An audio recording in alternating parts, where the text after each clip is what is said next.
Tennessee basketball kicked off the month of March in style with a thrilling win in what I think is one of the best games ever played at Thompson-Boling Arena, and the Vols made a big step towards making program history. Hey, Lucas Panzica here from 104.5 The Zone and A to Z Sports. 79-76, the final score. Number 5 Tennessee knocks off number 6 Alabama at the buzzer, and it was one of the unlikeliest of heroes, Jahmai Mashack, with the deep three as the clock hit 0, and the Vols picked up a massive quad one win near the end of the regular season. Before we get to the implications of this high-stakes game, let's just think about how wacky this thing was at the tail end. First off, that final moment, Mashack hitting the three, whether it's Rick Barnes trying to call a timeout, but the referee not noticing him, how Tennessee even got the opportunity to hit the game-winning shot with a 5-second violation forced on Alabama after Jahmai Mashack forced a jump ball that led to that inbound opportunity for Alabama. Jahmai Mashack had his name written all over this game, drawing a foul on a missed free throw by Chaz Lanier late as the Vols were down 4 before the Lanier and 1,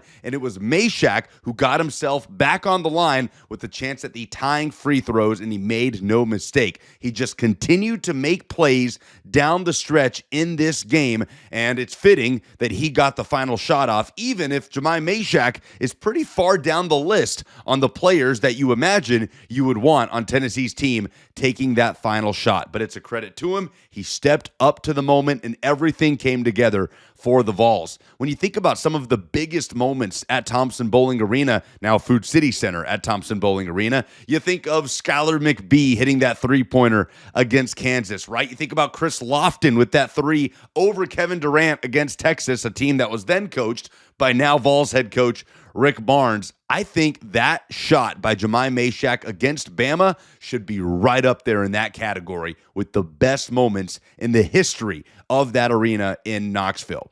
And then there's, of course, the implications. Again, a quad one win for Tennessee, the 10th of the season.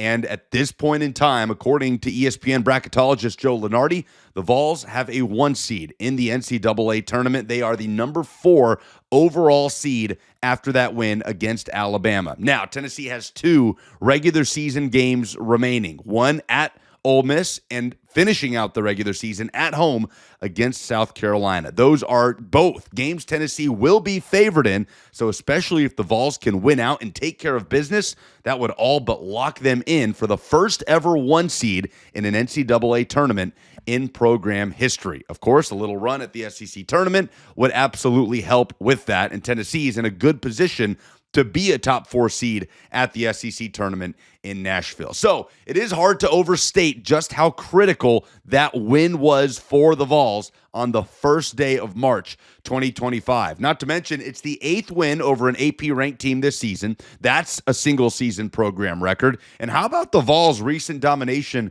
over Alabama? Not just on the men's basketball side. That was Rick Barnes' 4th straight win over Alabama. That's been one of the most exciting basketball teams in college hoops in the last couple of years.